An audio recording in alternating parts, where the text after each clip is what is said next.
ಉಡಾಯಿಸೋ ಖಾರ ಬಣ್ಣ ರುಚಿಯನ್ನು ನೀಡುತ್ತದೆ. ಮೆಣಸಿನ ಪುಡಿ ಚಿಂದಿ ಉಡಾಯಿಸೋ ಖಾರ ಬಣ್ಣ ರುಚಿ. ಉಗ್ರ ನಾಸೀರ್ ಜೊತೆ ಸಂಪರ್ಕ ಹೊಂದಿದ್ದ ಆರೋಪದ ಹಿನ್ನೆಲೆಯಲ್ಲಿ NIA ಅಧಿಕಾರಿಗಳು 3 ಜನರನ್ನ ಬಂಧಿಸಿರುವಂಥದ್ದು. ಜೊತೆಗೆ ಕೋಲಾರ ಭಟ್ರಳ್ಳಿ ಮೂಲದ ಸತೀಶ್ ಗೌಡ ಅನ್ನೋರಿಗೆ ನೋಟಿಸ್ ಕೂಡ ನೀಡಿದ್ದಾರೆ.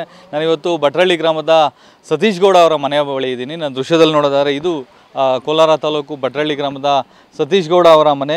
ಈ ಒಂದು ಮನೆಗೆ NIA ಅಧಿಕಾರಿಗಳು ನಿನ್ನೆ ಸಂಜೆ ಬಂದು ಭೇಟಿ ಕೊಟ್ಟಿದ್ದಾರೆ. ಜೊತೆಗೆ ಮನೆಯನ್ನು ಸರ್ಚ್ ಮಾಡಿ ಸತೀಶ್ ಗೌಡ ಅವರು ಇರಲಿಲ್ಲ ಅಂತ ಹೇಳಿ ಅವರ ಕುಟುಂಬಸ್ಥರಿಗೆ ನೋಟಿಸನ್ನು ಕೊಟ್ಟು ಇವತ್ತು ಅಂದರೆ ಬೆಂಗಳೂರಿನ NIA ಕಚೇರಿಗೆ 10 ಗಂಟೆ ಅಷ್ಟೊತ್ತಿಗೆ ಬರಬೇಕು ಅಂತ ಹೇಳಿ ಒಂದು ನೋಟಿಸನ್ನು ಕೊಟ್ಟು ಅವರು ಹೋಗಿರುವಂಥದ್ದು. ಜೊತೆಗೆ ಮನೆಯನ್ನು ಸಂಪೂರ್ಣವಾಗಿ ತಲಾಶ್ ಮಾಡಿದ್ದಾರೆ. ಅಂದರೆ ಸತೀಶ್ ಗೌಡ ಮೇಲೆ ಇರುವಂಥ ಆರೋಪ ಏನಿದೆ ಅಂದರೆ ಪರಪ್ನಗರ ಜೈಲಿನಲ್ಲಿ ಕೆಲಸ ಮಾಡ್ತಿದ್ದಂಥ ಮನೋವೈದ್ಯ ನಾಗರಾಜ್ ಹಾಗೂ ASI ಚಾಂದ್ ಪಾಷಾ ಅವರೇನಿದ್ರು, ಜೊತೆಗೆ ಜುನೇದ್ ಅವರ ತಾಯಿ 3 ಜನರನ್ನು ಸದ್ಯಕ್ಕೆ ಬಂಧಿಸಿರುವಂಥದ್ದು. ಜೊತೆಗೆ ಏನು ಉಗ್ರ ನಾಸೀರ್ಗೆ ಮೊಬೈಲ್ ಹಾಗೂ ಇನ್ನಿತರ ಉಪಕರಣಗಳನ್ನು ಸರಬರಾಜು ಮಾಡಿದ್ರು ಅನ್ನೋ ಆರೋಪದಡಿ ಇವರೆಲ್ಲರನ್ನೂ ಕೂಡ ಈಗ ಸದ್ಯ ಬಂಧಿಸಿರುವಂಥದ್ದು. ಜೊತೆಗೆ ಅವ್ರನ್ನ ವಿಚಾರಣೆಯನ್ನು ಕೂಡ ಮಾಡಿಸ್ತಾ ಇದ್ದಾರೆ. ಅಂದರೆ ಸತೀಶ್ ಗೌಡ ಇವ್ರಿಗೆ ಏನು ಮೊಬೈಲನ್ನು ನಾಸೀರ್ಗೆ ಕೊಡಲಾಗಿತ್ತು, ಅದಕ್ಕೆ ಬಳಸಲಾಗಿದ್ದಂಥ ಸಿಮ್ ಕಾರ್ಡ್ಗಳನ್ನು ಸತೀಶ್ ಗೌಡ ಕೊಟ್ಟಿದ್ರು ಅನ್ನೋ ಒಂದು ಆರೋಪ ಸದ್ಯ ಕೇಳಿಬಂದಿರುವಂಥದ್ದು. ಈ ಹಿನ್ನೆಲೆಯಲ್ಲಿ ಅವ್ರಿಗೆ ನೋಟಿಸ್ ಕೊಟ್ಟು ವಿಚಾರಣೆಗೆ ಬರುವಂತೆ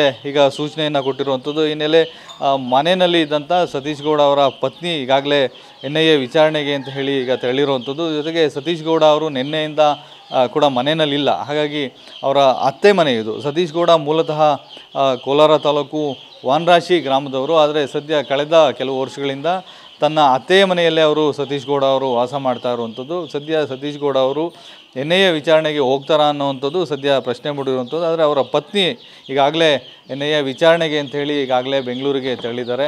ಜೊತೆಗೆ ಈಗ ಅವರ ಅತ್ತೆ ಹಾಗೂ ಕುಟುಂಬಸ್ಥರು ಕೂಡ ಈಗ ಗ್ರಾಮದಲ್ಲಿರುವಂಥದ್ದು. ಅಂದರೆ ಒಂದು ರೀತಿಯ ಆತಂಕದ ವಾತಾವರಣ. ಯಾಕಂದರೆ ಉಗ್ರಗಾಮಿ ಚಟುವಟಿಕೆಗಳಲ್ಲಿ ತಮ್ಮ ಅಳಿಯನ ಹೆಸರು ಬಂತಲ್ಲ ಅನ್ನೋ ಒಂದು ಆತಂಕದಲ್ಲಿ ಅವರು ಕುಟುಂಬಸ್ಥರು ಇದ್ದಾರೆ. ಜೊತೆಗೆ ವಿಚಾರಣೆಯನ್ನು ಕೂಡ ಎದುರಿಸಲಿಕ್ಕೆ ಬೇಕಾದಂಥ ಸಿದ್ಧತೆಗಳನ್ನು ಮಾಡ್ತಾ ಇದ್ದಾರೆ. ಕ್ಯಾಮ್ರಾಮನ್ ಮಂಜುನಾಥ್ ಜೊತೆ ರಾಜೇಂದ್ರ ಸಿಂಹ, TV9 ಕೋಲಾರ.